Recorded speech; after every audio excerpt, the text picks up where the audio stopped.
if we don't find life, do we choose to share life from Earth? Do we choose to warm up Mars? The future involves human choice, and that's why humans have to be involved, because that is, in essence, essential part of it. Now, robots are great. I wouldn't let my daughter marry one, but they're great. But they're not, the whole notion of humans versus robotics, I think, is a misplaced question. And this is heresy, of course, in NASA Space Sciences, which is part of NASA I'm in. But that's an artifact of the organizational structure of NASA, which has all the human activities in one code and all the science activities in another. And of course, they compete for funding, and so of course they're bitter enemies as a result, and say nasty things about each other. Would you be opposed to terraforming, or sorry, colonization, if we do find evidence of native Martian life? No, because for two reasons. One is we can set up a base on Mars. I don't like to use the word colonization, because I think on the Moon and on Mars, what we will set up for the next hundreds of years at least, are more like bases in Antarctica. In Antarctica, we have, the U.S. has a base at South Pole that has been operated continuously for 50 years. And yet, there's no elementary schools there. It's not a colony in any sense of the word. But it's a permanent human base, a research base. That's what I think we're going to have on Mars and the Moon. At least that's what NASA will put up on the Moon and Mars, I hope. What's interesting, in Antarctica, what's followed those research bases is not colonies, but tourist bases. There are now bases in Antarctica that have just tourists in them. So everyone you see in Antarctica is either part of a science team or part of a tourist expedition. That's it. And still, there's no elementary schools. There's a lot of people there every year. I think that's the model for the Moon and Mars. So I'm not really answering your question yet, but I will. So I'm an advocate for setting up a research base on Mars, a long-term research base, for two reasons. One, I think it can be done in a way that's biologically reversible. We will contaminate Mars with humans, but we won't do it irreversibly, as long as we keep them on the surface. So when they vent material from their spacesuit, that material gets exposed to the UV and dies a horrible death. The second reason I'm an advocate for it is because I think the only way to really understand that Mars had life is to invest at the political, programmatic, and scientific level that's represented by a human base. Little tiny robotic missions will just never get to it, or won't get to it very soon. So I advocate human exploration. Plus, it's just part of learning if Mars can be part of the human experience. Can we live and work there? Is 1/3 gravity a suitable gravity for humans to live in? So on. So politically, do you think that when we do go to Mars as humans, will it be one country or countries competing? Will it be a private group? Or yeah, I don't know. That's a good question. You can imagine several models. One model is Apollo, big race, right? But now, but I don't like that model, because the object of a race is to get to the end as fast as possible, even if you collapse when you cross the finish line, which is effectively what Apollo did. Right? So that's a bad model. The other model is the space station, where everybody's living together in the same cabin. The third model is what we see in Antarctica, which is separate but cooperative bases. So for example, the US, the New Zealand, and the Italian stations all share logistics. Getting into, you fly out of New Zealand. I've flown in and out on Royal New Zealand Air Force planes. Last time I was down there, a New Zealand helicopter and pilot took us around. So we share logistics, costs, and facilities. But they're distinctly separate programs.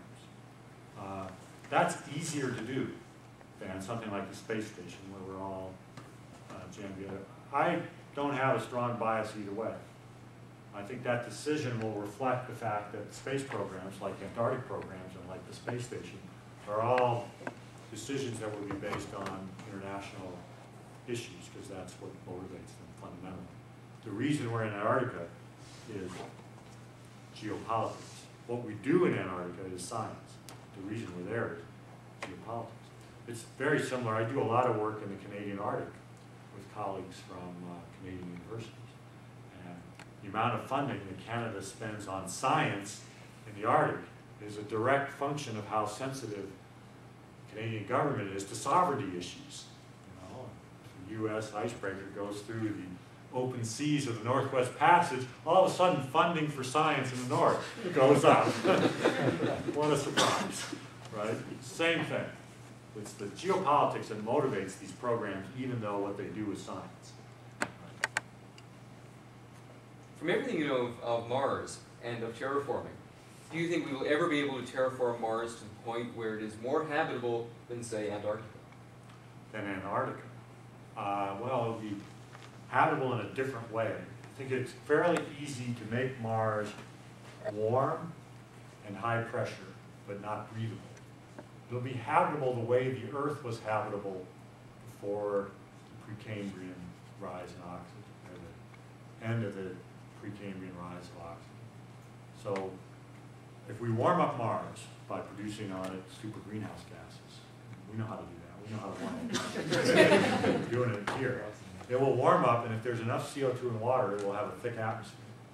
It'll be warm, and it'll be high enough pressure to support humans and liquid, but there won't be enough oxygen to breathe. So you have to have some sort of supplemental oxygen. And if you just work out how long it takes for the oxygen to go up, it's a long, long time. It's just long, hard to do. I'm going to make this stupid suggestion, and I'm acknowledging this. The perchlorate is explosive, you said, if you heat it up. What would happen if you exploded the surface of Mars? That's a good question. If you release the oxygen in the perchlorate, it's about 1% perchlorate. So I don't know, I haven't worked out, I should do that, work out the sums. What is the amount of oxygen released if all that perchlorate turned into salt?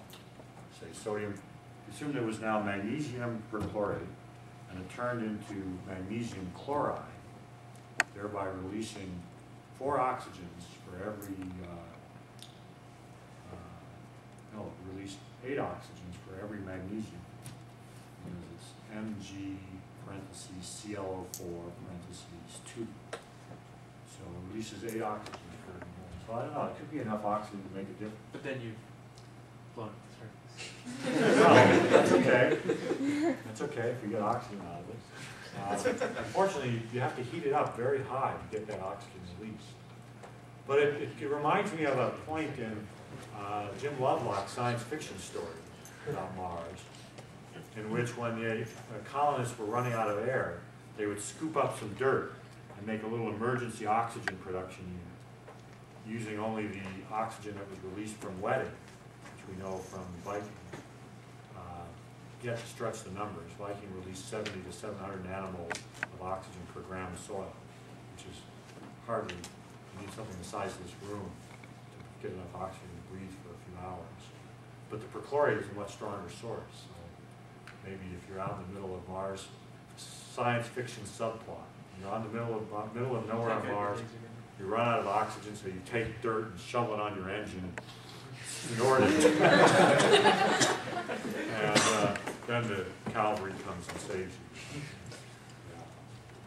Speaking of science fiction, is there any truth to the rumor that the character of Sax Russell in Red Mars was modeled after you?